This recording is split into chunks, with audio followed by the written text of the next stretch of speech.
பொதிகை மலர் web டிவிக்காக செய்திகள் வாசிப்பது PS. விழுப்புரத்தில் திமுக எம்எல்ஏ எழிலன் நாகநாதன் செய்தியாளர்களுக்கு பேட்டியளித்தார். அவர் என்ன கூறுகிறார் என்பதை பார்ப்போம் வாங்க.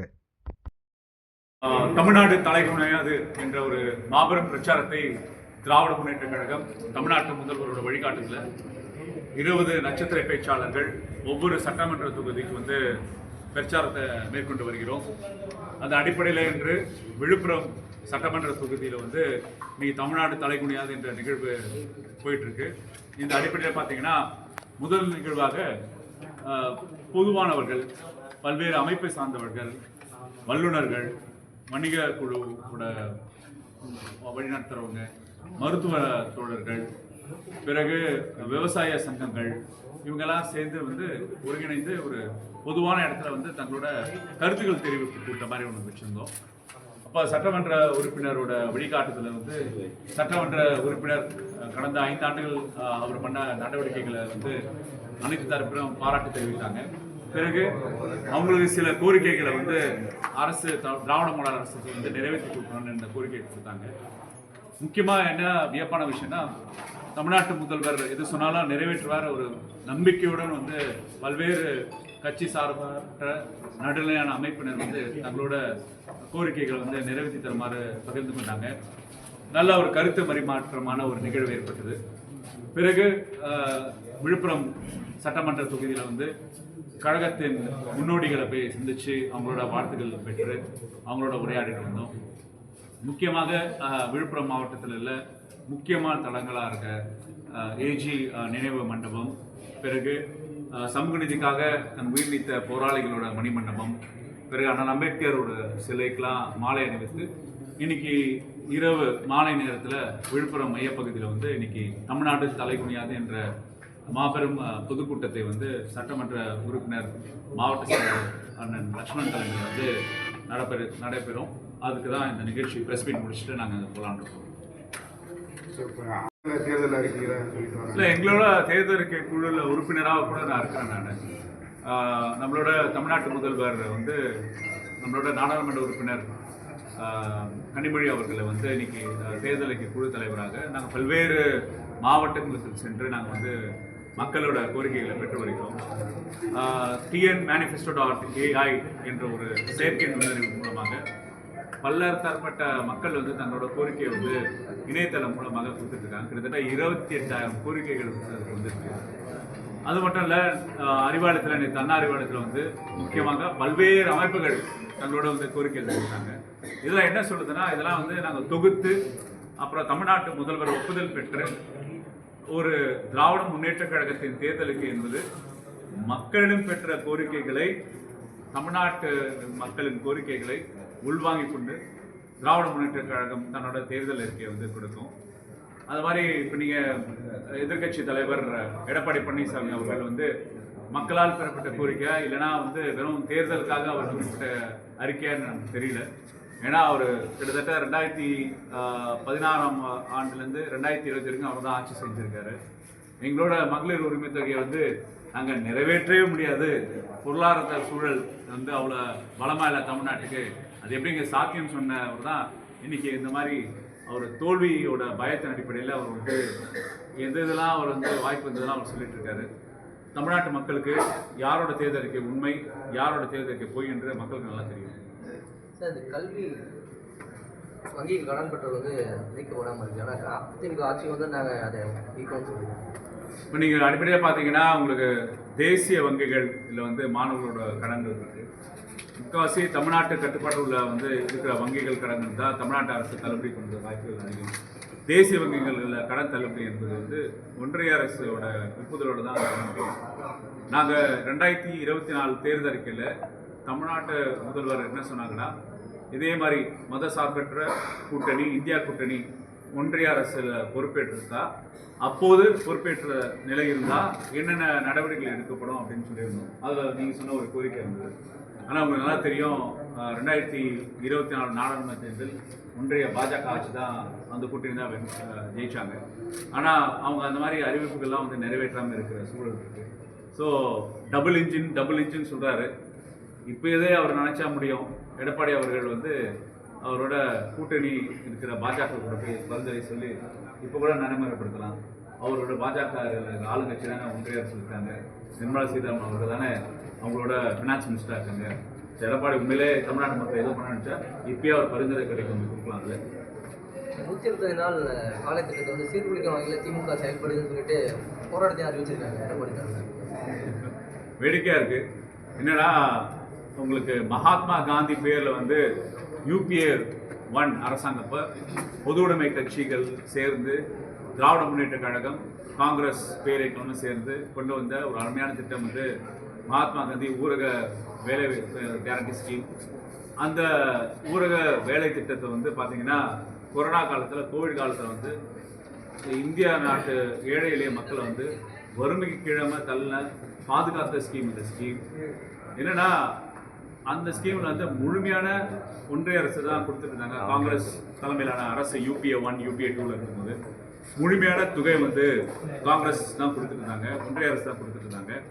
ஆனால் பாஜக அரசு பொறுப்பேற்ற பின் கொஞ்சம் கொஞ்சமாக அவங்களோட நிதி ஒதுக்கீடு வந்து குறைக்க ஆரம்பித்தாங்க. பல்வேறு மாநிலங்களில் வந்து கொடுக்குற அந்த நிதியை வந்து தாமதமாக கொடுக்க ஆரம்பித்தாங்க.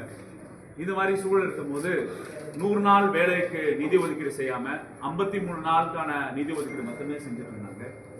இப்போ திருப்புனே வந்து தளர்வு ஏற்பட்டும் வகையில் வந்து VB ராம்ஜி என்று நம்மளோட விடுதலை போராட்டத்துக்காக தன்னோட பயணத்தை உயிரைக்காக செஞ்ச நம்மளோட நாட்டின் தேசத்தந்தைய பேரே மாற்றி VB ராம்ஜின்னு ஒரு திட்டத்தை கொண்டு வந்து 125 நாள்னு சொல்லிட்டு பண்ணிட்டு அதில் சில கண்டிஷன்ஸ் போடுறாங்க. அதுதான் ரொம்ப முக்கியம். 125 நாளில் வந்து என்ன சொல்கிறாங்கன்னா மத்திய அரசு டெல்லியில் உட்காந்துக்கிட்டு தர்மபுரியிலையோ விழுப்புரத்துலையோ அந்தந்த கிராமத்தில் என்னென்ன வேலைகள் இருக்குன்னு என்று அவங்க அடையாளப்படுத்தி கொடுப்பாங்க. அது எப்படிங்க பாசிபிள்? இவ்வளோ பெரிய ஒரு துணை கண்டமாக இருக்க இந்திய நாட்டில் இங்கே டெல்லியில் AC ரூமில் உட்காந்துக்கிட்டு விழுப்புரத்தில் ஒரு கிராமத்தில் அந்த 100 நாள் வேலையை வந்து அவங்க அலோவ் பண்ணி அப்போ நிதி ஒதுக்கீடு செய்வாங்களாம். 55 நாளுக்கு மட்டுமே நிதி ஒதுக்கீடு செய்கிற போட்டு மாநில அரசுக்கு மேலே 40 விழுக்காடு வந்து சுமையை ஏற்றுற ஒன்றிய அரசு எப்படிங்க 125 நாள் கொடுப்பாங்க?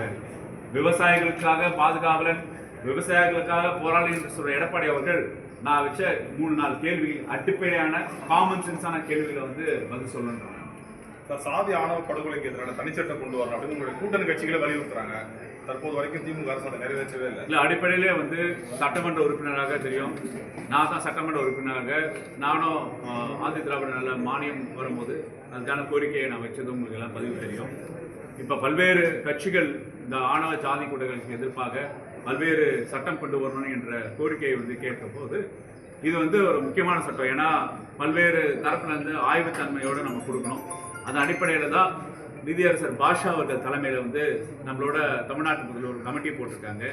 அந்த கமிட்டி போட்டு நம்ம ஏற்கனவே நம்மளோட பாலியல் கொடுமை, ஜாதி கொடுமைகளுக்காக வன்கொடுமை சட்டம் இருக்கும்போது இந்த திருமண நிகழ்வு மட்டும் நேரத்தில் நடக்கிற இந்த பிரச்சனைகளுக்கு தீர்வு காணும் வகையில் வந்து இதுக்கு உண்டான ஸ்பெஷல் ஆக்டை கொண்டு வரதுக்கு ஆணையம் வந்து போயிட்டுருக்கு. ஆணையத்தின் அடிப்படையில் கோரிக்கைகள் பெற்று நம்ம வந்து அந்த சட்டத்தை நிறைவேற்றுவோம். உங்களுக்கு நல்லா தெரியும், உங்களுக்கு நீட் ஒழிப்பு சட்டத்துக்கும் அப்படி தான் பண்ணோம். நம்ம நீதியரசர் AK ராஜன் தலைமையில் கமிட்டி போட்டு 86,000 பேர் வந்து அந்த கமிட்டிக்கு வந்து ப்ரெசென்ட் பண்ணாங்க. இப்போ பல்வேறு சமூக அமைப்புகள் வந்து இந்த ஆணவ படுகொலைக்கு எதிரான சட்டத்துக்கான அடிப்படையான தரவுகள் எல்லாம் கொடுத்துட்ருக்காங்க. நம்ம வந்து அந்த பாஷா கமிட்டி முடிந்த பிறகு அந்த அடிப்படையில் வந்து திராவிட முன்னேற்ற கழகம் திராவிட மாடல் 2.0 கட்டாயம் சட்டத்தை நிறைவேற்றும். என்ன சார் தாமதம்? காங்கிரஸ் கூட பேச்சுவார்த்தை கூட ரொம்ப டிலே ஆகுதுன்னு ஒரு திமுக கூட்டணி ஆல்ரெடி எஸ்டாப்ளிஷ்டுங்க. நீங்கள் வந்து 2019 கொள்கை கூட்டணி இருந்துட்டு தான் இருக்குது.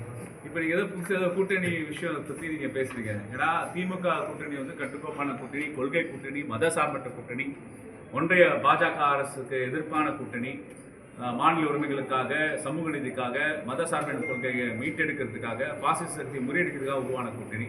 எங்கள் கூட்டணி வந்து ஸ்ட்ராங்காக தான் இருக்குது.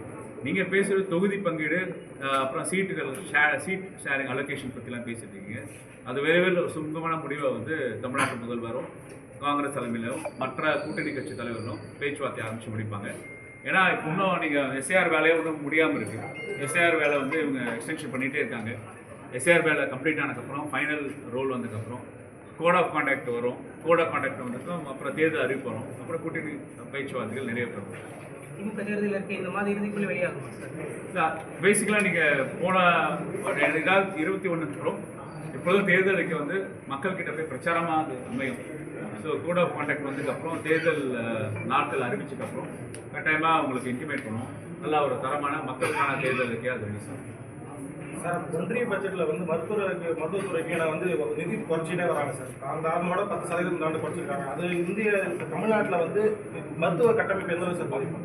இல்லை, அடிப்படையில் பார்த்தீங்கன்னா ஒரு வெல்ஃபேர் ஸ்டேட் அப்படின்னு சொல்லும்போது எல்லா உலக நாடுகளை பார்த்தீங்கன்னா தன்னோட ஒட்டுமொத்த உற்பத்தி, அதாவது ஜிடிபியில் கிட்டத்தட்ட 2.5லேருந்து 3 விழுக்காடு வந்து நிதி ஒதுக்கீடு செய்யணும். அதாவது சுகாதாரத்துக்கு. நீங்கள் நம்ம டாக்டர் லக்ஷ்மண் சார் இருக்காங்க, நானும் ஒரு மருத்துவராக சொல்கிறேன், அந்த துறை சார்ந்தவர்களாக இருக்கிறதுனால சொல்கிறேன். நான் 2017 வந்து ஒன்றிய பாஜக அரசு வந்ததுக்கப்புறம் தேசிய மருத்துவ ஆணையமோட அடிப்படை என்னன்னா, அந்த ஒன்றிய அரசோட நிர்பந்தம், அதாவது ஒரு பட்ஜெட் அப்போ மினிமம் 2.5% ஜிடிபி அலாட் பண்ணணும்னு சொல்லியிருக்காங்க. ஆனால் என்னன்னா, அதாவது வருடம் என்ன ஆகுதுன்னா, அந்த நிதி ஒதுக்கீடு வந்து 1.5 விழுக்காடு கீழே போய் வந்து நிற்குது. இது ஒன்று. இன்னும் நீங்கள் பார்த்தீங்கன்னா அதில் 1.5 விழுக்காடை பிரித்து பார்த்தீங்கன்னா அது 75 விழுக்காடு மாநில அரசோட செலவினங்கள். அந்த 1.5 விழுக்காடுல 25 விழுக்காடு தான் ஒன்றிய அரசால் நடத்தப்பட்ட நிறுவனங்களுக்கான ஒதுக்கீடு தான். அப்புறம் என்ன பண்ணுவாங்கன்னா, இந்த ஸ்பெஷல் ப்ரோக்ராம்ஸ் வழியாக நிதி ஒதுக்கீடு செய்வாங்க. இன்னொரு மோசம் என்னன்னா, உங்களை ஊடக நண்பர்கள் நான் சொல்ல விருப்பப்படுறதுன்னா, செஸ் தனிநபர் வருமானம், அதாவது இன்கம் டேக்ஸ் கட்டும்போது நீங்கள் பார்த்தீங்கன்னா இன்கம் டேக்ஸ் கட்டிட்டு 4 விழுக்காடு ஹெல்த் அண்ட் எஜுகேஷன் செஸ்னு கட்டிட்டு இருக்கும். செஸ் வரி என்பது மாநிலங்களுக்கு பகிர்ந்தப்படாத வரிகள். அது 4 விழுக்காடுல கிட்டத்தட்ட போன வருஷம் மட்டுமே 15,000 கோடி ரூபாய் ஒன்றிய அரசு மருத்துவத்துக்காக கலெக்ட் பண்ணியிருக்கு. இப்போ அந்த 4 வருஷத்துக்கு கணக்கெட்டு பார்த்தீங்கன்னா இந்த நிதி ஒதுக்கீடு ஏறணும்ல. செஸ் வரி என்பது எதுக்காக நீங்கள் பெறப்பட்டீங்கன்னா அதுக்கு செலவு பண்ணணும். அப்போ 15,000 கோடி ரூபாய் வருஷம் செஸ் வரி மூலம் சுகாதாரத்துக்காக ஒன்றிய அரசு கலெக்ட் செய்யுது. ஆனால் அந்த ஒதுக்கீடு செய்யாமல் ஜிடிபியில் வந்து சுகாதாரத்துறைக்கு குறைச்சிட்டே இருக்கு. இதனால் என்ன பிரச்சனை ஆகுதுன்னா பார்த்தீங்கன்னா, சில தேசிய திட்டங்கள், இப்போ NHM இருக்கு, national health mission, national urban mission, national rural mission. இப்போ அந்த அடிப்படையில் பார்த்தீங்கன்னா டிபி நோய்களுக்கு ட்ரீட் பண்ணுறோம். இப்போ வந்து நிறைய டிஸ்ட்ரிக்ட் ஹெல்த் சொசைட்டி உருவாக்கி இப்போ நம்ம ஹைப்பர் டென்ஷன், டயபிட்டிஸ் பண்ணுறோம். இப்போ இந்த மாதிரி NHM மூலம் நம்ம வந்து அந்த லேபர், அந்த மருத்துவத்துறை சார்ந்த வல்லுநர்களுக்கு சேலரி வந்து கான்ட்ராக்ட் பேசிஸ் தான் கொடுக்க வேண்டியதாக இருக்குது. அது மட்டும் இல்லை, அவங்களோட சம்பளத்தை வந்து உயர்த்தி கொடுக்க முடியல. முன்னே இது ரெக்கரிங் எக்ஸ்பெண்டிச்சர் இருக்கனால இப்போ நிறைய பேர் பணி நேரத்தில் கேட்குறாங்க. அவங்க வந்து ஒன்றிய அரசோட திட்டங்களுக்கு கீழே இருக்காங்க. இப்போ ஒன்றிய அரசு ஒழுங்காக நிதி ஒதுக்கீடு செய்கிறாங்கன்னா 3 விழுக்காடு மேலே சொன்னாங்கன்னா, இந்த நேஷனல் ஹெல்த் மிஷன் ஒரு மாநிலத்தில் இருக்கிற நேஷனல் ஹெல்த் மிஷன் தேசிய திட்டத்துக்கு கீழே உள்ள பணியாளர்களுக்கு நம்ம நிரந்தர வேலை வாய்ப்பு நம்ம கொடுக்கறதுக்கு என்னால் முடியும். இப்போ ஒப்பந்த அடிப்படையில் கான்ட்ராக்டர் லேபரை கொடுக்கறதுனால தான் பல்வேறு குறியீடுகளை நம்ம இந்தியா வந்து பின்னோக்கி போகுது. சார், இப்போ கடந்த தேர்தலே வந்து எதிர்கட்சிகள் குற்றச்சாட்டு சொல்லிட்டே இருக்காங்க, நிறைவேற்றலன்னு சொல்லிட்டு. இப்போ நீங்கள் ஃபீல்டில் போய் பார்த்துட்டு இருக்கிறீங்க, எவ்வளோ பர்சன்டேஜ்? 505 வாக்குறுதிகள் கொடுத்தாங்க 2021. அதில் 404 வாக்குறுதிகள் நிறைவேற்றிட்டாங்க. 91 வாக்குறுதிகள் ஒன்றிய அரசு சம்பந்தப்பட்ட வாக்குறுதினால் ஒன்றிய அரசு கிட்ட நிலுவையில் இருக்கு. அதில் ஒரு 10 வாக்குறுதிக்கான அரசாணைகள் வந்து இன்னொரு 2 வாரத்தில் வந்துடும். அப்போ எங்களோட ஸ்ட்ரைக் ரேட் பார்த்தீங்கன்னா 84% ஸ்ட்ரைக் ரேட். இதே நீங்கள் எடப்பாடி அவர்கள் வந்து 2016 அவங்க ஆட்சிக்கு வந்தாங்கல்ல, 2011, 2016 அவங்க அறிக்கையோட ஸ்ட்ரைக் ரேட் பண்ணாங்க 12% தான். அவங்க வந்து பல்வேறு திட்டங்கள் சொன்னாங்க. மொபைல் ஃபோன் திட்டங்கள் சொன்னாங்க, ஸ்கூட்டர் கொடுக்குறேன்னு சொன்னாங்க, கடல் சார்பில் இருக்க வணிகத்தை நாங்கள் வந்து இம்ப்ரூவ் பண்ணுறேன்னு சொன்னாங்க, மெட்ரோ ரயில் பதிலாக மோனோ ரயில் திட்டங்கள் சொன்னாங்க. கிட்டத்தட்ட அவங்க ஸ்ட்ரைக் ரேட் 13%, எங்களோட ஸ்ட்ரைக் ரேட் 84% கிராஸ் பண்ணியிருக்கோம். அதில் கூட பார்த்தீங்கன்னா ஒன்றிய அரசு சம்மந்தப்பட்ட உள்ள வாக்குறுதிகள் ஒன்றிய அரசோட சப்போர்ட் சிஸ்டம் இல்லாத காரணத்தினால்தான் அதுவும் முழுமையடைமையாக இருக்குது. அதை தொடர்ச்சியாக ஒன்றிய அரசு கிட்ட நிர்பந்தம் பண்ணிட்டு வரக்கூடிய தேர்தல் அறிக்கையில் வந்து சார் மக்களுக்கான இலவச திட்டங்கள் ஏதாவது இருக்கிறதுக்கான ஐடியா இருக்குது சார்? இல்லை நீங்கள் வார்த்தை இலவசமே வந்து நம்ம வந்து யூஸ் பண்ணணுமா அப்படின்னு சொல்கிறேன். மகளிர் உரிமை தொகைன்னு நம்ம சொல்கிறோம், விடியல் பயணம் சொல்கிறோம். இது எல்லாமே இலவசங்கள் கிடையாது. மக்களோட வாழ்வாதாரத்தையும் சுகாதாரத்தையும் பெண் உரிமை சம்பந்தமும் கல்வியிலையும் மக்களை மூலதனம் செய்யும் மானுட தன்மை உயர்த்தும் திட்டங்கள் தான் அந்த மாதிரி திட்டங்கள். அது பலமான திட்டங்களாக வரும். நீங்கள் ட்ரெய்லர் கேட்குறீங்க, இல்லை பேப்பர் லீக் மாதிரி முன்னாடியே கேட்குறீங்க. அஃபிஷியலாக வந்து எலெக்ஷன் கமிஷன் தேர்தல் டேட்ஸ் இஷ்யூ பண்ணதுக்கப்புறம் இதில் தமிழ்நாட்டு முதல்வர் வந்து கட்டாயம் ஒரு தேர்தல் அறிக்கை கொடுப்பாரு. அப்போ உங்களுக்கு எல்லாருக்கும் அந்த காப்பி வரும், அப்போ தெரிஞ்சுப்பீங்க. அதான் சொல்கிறேன், நீங்கள் ட்ரெய்லர் கேட்குறீங்க. டெஃபினட்டாக இது மகளிருக்கான அரசு, பெண் உரிமைக்கான அரசு, உங்களுக்கு எல்லாமே தெரியும், திராவிட மாடல் அரசு. டெஃபினட்டாக வந்து இது வந்து எல்லா தரப்பு மக்களுக்கும் எல்லோருக்கும் எல்லாம் என்ற ஸ்கீமில் இங்கே தேர்தல் இருக்கேன் சார். இப்படி போட்டி அறிவிக்கிறதுனால நிதி நெருக்கடி ஏற்படாதுங்க சார்? நீங்கள் திட்டக்குழுவில் இருக்கிறீங்க, அரசுக்கு மேலும் நிதி நெருக்கடி அடிப்படையில் நீங்கள் பீகாரில் வந்து எலெக்ஷன் நேரத்தில் 10,000 ரூபாய் கொடுத்தவங்கள வாயை போட்டு எதுவும் பேச மாட்டீங்க. மகாராஷ்டிராவில் வந்து கிட்டத்தட்ட தேர்தல் அப்போ ஒரு தேர்தல் அறிவிச்சதுக்கு அப்புறம் ஒரு 10 லட்சம் பேரை இலவச திட்டங்களை தவிர்த்ததை நீங்க எண்ணிக்கைலாம் குறைவு தானே சார்? அது மட்டும் இல்ல, ஒரு கார்பரேட் நிறுவனங்களுக்கு 1 லட்சம் கோடி ரூபாய் தள்ளுபடி செஞ்ச ஒன்றிய அரசு பத்தி நீங்க கேள்வி கேட்க மாட்டீங்க. நான் அவுட்கம் சொல்றேன். திட்டக்குழு மகளிர் உரிமை தொகையினால அவுட்கம் என்ன? பெண்கள் சேமிக்கிறாங்க, பெண்கள் மருத்துவ எமர்ஜென்சிஸ்க்கு யூஸ் பண்றாங்க, ஊட்டச்சத்துக்கு பயன்படுத்துறாங்க, சிறு சிறு கடன்களை கம்மி பண்ணியிருக்காங்க. மைக்ரோ சர்க்குலேஷனால என்ன ஆகுதுன்னா விலைவாசி வந்து கட்டுப்பட்டு இருக்கு. மகளிர் உரிமை தொகை திட்டம் விடியல் பயணம் கிட்டத்தட்ட 888 ரூபாய் சேமிக்கிறாங்க பெண்கள். அவங்களோட மொபிலிட்டி இன்க்ரீஸ் ஆயிருக்கு, சமத்துவம் போயிருக்கு. கார்பரேட் டாக்ஸ் 1 லட்சம் கோடி ரூபாய் தள்ளுபடி பண்ணாங்களே, இதனால private sector investment budget increase ஆயிருக்கா? இல்ல, பின்னாடி போயிருக்கு. Dollar level குறைஞ்சிருக்கா? 91 ரூபாய் ரைஸ்ல இருக்கு. அப்ப அவுட்கம் பேஸ்ட் அசஸ்மெண்ட் தான் இருக்கும். ஸோ நீங்க இருக்க மாதிரி நீங்க இலவசங்க என்ற வார்த்தைகள் வந்து ரொம்ப இது வந்து மக்களுக்கு வந்து கொச்சத்தனமா நீங்க யூஸ் பண்ணாதீங்க. ஒரு 15,000 20,000 ரூபாய் சம்பளத்தில் உள்ளவங்களுக்கு அவங்களோட வாழ்வாதாரத்தை நிர்ணயம் பண்ணனால மக்கள் வந்து தெளிவாக அந்த செலவினையில பண்றாங்க. இன்னும் இல்லை, இந்த மைக்ரோ மேனேஜ்மெண்ட் பண்றது அரசோட நிதி சுமை பார்க்கும்போது நீங்க சொல்றீங்களா, இன்னும் தமிழ்நாட்டு வந்து ஒன்றிய அரசு நிர்ணயிக்கப்பட்ட பிசிக்கல் ரெஸ்பான்சிபிலிட்டி பட்ஜெட்டரி ஆக்ட் படி நம்ம வந்து கடனுக்கு வருவாய்க்கு விழுக்காடு 3.5க்குள்ள தான் கண்டெயின் பண்ணிட்டு இருக்கோம். இன்னும் எகிரவே இல்லை. ஆனால் ஒன்றிய அரசு அந்த அளவுக்கு மெயின்டைன் பண்ணுதா? 55 விழுக்காடு கடனுக்கும் வருவாய்க்கு ஒரு டிஃபரன்ஸ் இருக்கு. அவங்க நிர்ணயிச்சது 50%. ஆனால் தமிழ்நாடு 27-28% கண்டெயின் பண்ணியிருக்கோம். நமக்கு கொடுத்த வரம்புக்குள் தான் கடனுக்கும் உள்ள உற்பத்திக்குள்ள விழுக்காட்டில் சமூக நல திட்டங்களும் கொடுத்து அதே நேரத்தில் நிதி மேலாண்மையும் பண்ணிட்டு இருக்க ஒரே அரசு திராவிட மாடல் அரசு.